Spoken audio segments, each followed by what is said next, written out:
Kita bahas tentang konteks PLPB. Kita sekarang masuk ke teologi pengharapan, itu yang dalam konteks ini adalah konteks Eropa di Jerman. Jadi ini adalah topik pembahasan saya bersama kelompok saya tahun lalu di kelas teologi kontekstual dan pemikiran sosial di Indonesia. Ada seorang bernama Jürgen Moltmann, teolog asal Jerman yang lahir di tahun 1926.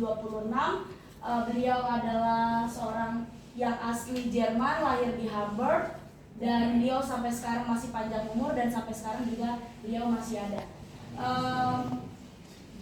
Moltmann terpilih menjadi seorang militer pada usia ke-18 dan dia ikut serta dalam Perang Dunia Kedua. Nah, bicara tentang Perang Dunia Kedua, pasti di dalamnya terdapat banyak sekali penganiayaan, penderitaan, bahkan banyak sekali ditemukan orang yang sampai wafat dan gugur. Nah, melihat adanya pertikaian tersebut, ternyata Moltmann bertemu dengan seorang pendeta asal Amerika dan pendeta tersebut memberikan Moltmann sebuah Alkitab. Di tengah situasi penderitaan dan penganiayaan, Moltmann tetap menemukan Tuhan walaupun dalam penderitaan. Nah, melalui Perang Dunia Kedua ini dicetuskanlah sebuah teologi pengharapan atau Theology of Hope Jürgen Moltmann. Nah, teman-teman, kita akan bicara tentang konsep teologi Moltmann. Ada 5 topik yang akan saya bantu jelaskan ke teman-teman. Ada bicara tentang kebangkitan Yesus, kerajaan Allah, keselamatan, konsep salib dan gereja dan eskatologi. Bicara tentang teologi pengharapan Moltmann ini memang menitik beratkan di konsep eskatologi ya teman-teman. Jadi kita masuk dari awal dulu tentang kebangkitan. Ternyata kebangkitan Yesus itu merupakan wujud nyata bahwa Allah ikut terlibat dalam merasakan penderitaan untuk membebaskan dan menyelamatkan manusia. Dan bicara tentang kebangkitan tersebut, kebangkitan masuk dalam kristologi, sehingga kita tahu bahwa kristologi itu tidak bisa dilepas-pisahkan oleh eskatologi, dan begitu juga sebaliknya, eskatologi tidak bisa dilepas-pisahkan oleh kristologi. Sehingga melalui eskatologi kita paham bahwa eskatologi termasuk bentuk dari perefleksian tentang Yesus dan masa depan. Dan bicara tentang masa depan adalah bicara tentang penggenapan janji Allah. Nah, melalui kebangkitan, Moltmann mau bilang fokus pada tindakan Yesus secara nyata. Sehingga bicara tentang tindakan Yesus secara nyata itu juga berkaitan dengan kita sebagai manusia, atau bahkan pada saat konteks pada saat Perang Dunia itu, gereja juga sebaiknya atau justru seharusnya juga melakukan aksi-aksi nyata. Kita lanjut ke konsep tentang kerajaan Allah.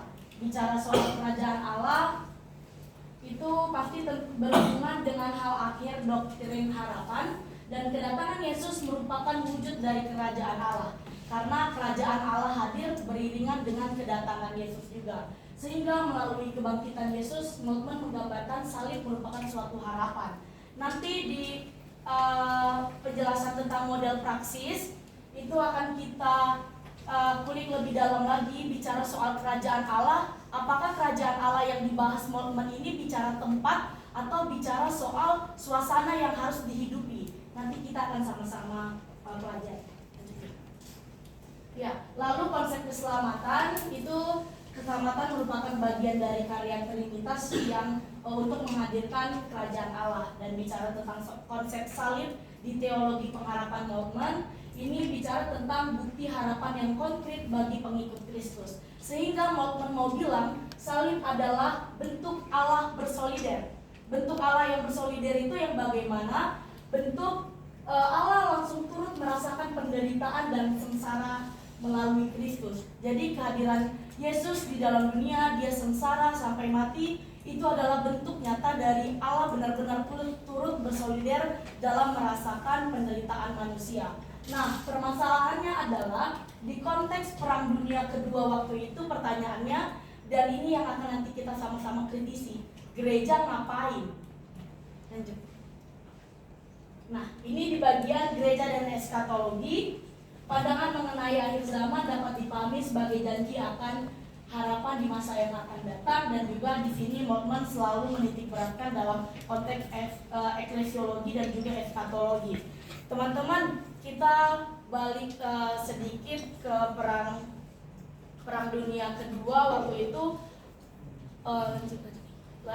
itu Moltmann ternyata mengkritisi waktu perang dunia kedua ini terjadi, ternyata mereka mengimani bahwasannya Yesus turut hadir dalam Allah yang bersolidar itu. Dengan kehadiran Yesus menderita apa segala macam. Tapi pertanyaannya, Moltmann mengkritisi gereja ngapain?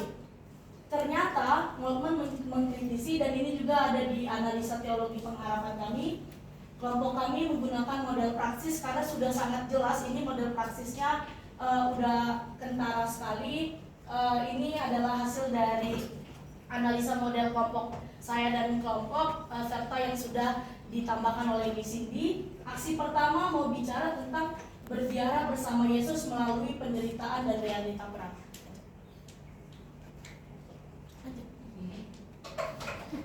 Nah, ini aksi pertama. Seperti yang aku bilang tadi, ternyata gereja pada saat itu cuma berhenti pada tataran khotbah, pada tataran ya cuman apa-apa tuh bicara tentang khotbah atau liturgi saja. Tetapi makanya di sini dituliskan bahwa eskatologi yang dihayati bersifat pasif. Karena sejatinya eskatologi itu bukan soal unsur tetapi suasana. Ketika kita bahas tentang harapan, ketika kita bicara tentang eskatologi, jangan terlalu fokus bahwa kerajaan Allah itu adalah suatu tempat yang nantinya kita akan tempati. Tetapi coba fokus untuk masuk ke dalam eskatologi, untuk masuk dalam masa depan itu, kita sebenarnya juga harus menghadirkan kerajaan Allah itu kini dan di sini. Sebelumnya. Nah, kita masuk ke tahap refleksi. Ini sudah masuk pada pengharapan akan berakhirnya perang dan kebangkitan Yesus berdampak pada masa kini dan masa depan. Bagian refleksi sudah mulai ada pemahaman bahwa pengharapan itu sudah menjadi spirit.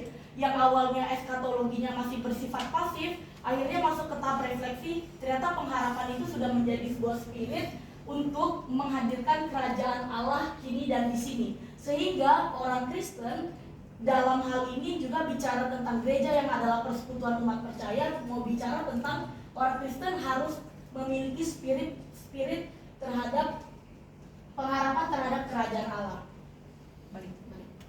Sehingga pada aksi kedua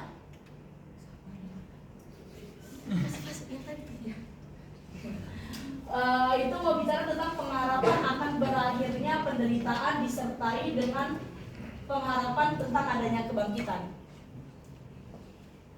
Dan di aksi kedua ini, ketika tadi di awal itu eskatologi masih bersifat pasif, lalu sudah mulai harus berefleksi tentang pengharapan, sehingga akhirnya itu harus diakhiri dengan ya karena pengharapan adalah hal yang diwariskan oleh Yesus. Tindakan kita sebagai manusia, tindakan gereja sebagai persekutuan umat percaya harus berakhir pada aksi nyata.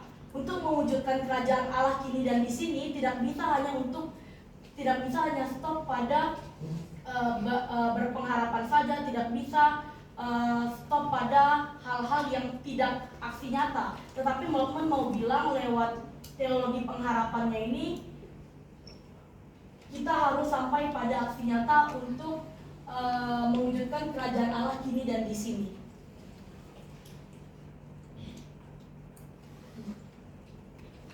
Sehingga teman-teman melalui teologi pengharapan Jürgen Moltmann yang mungkin teman-teman mikirnya emangnya masih bisa nggak sih kita tarik dalam kehidupan kita pada masa kini, meskipun ini konteksnya perang dunia kedua, teman-teman. Ada hal-hal yang bersifat universal yang sampai sekarang masih bisa kita terima, yaitu janji Allah akan digenapi di masa yang akan datang, namun manusia harus terlibat aktif. Jadi melalui teologi pengharapannya Jürgen Moltmann mau bilang bahwasannya jangan menjadi manusia yang selalu berpengharapan aja tapi tidak ada aksi nyata.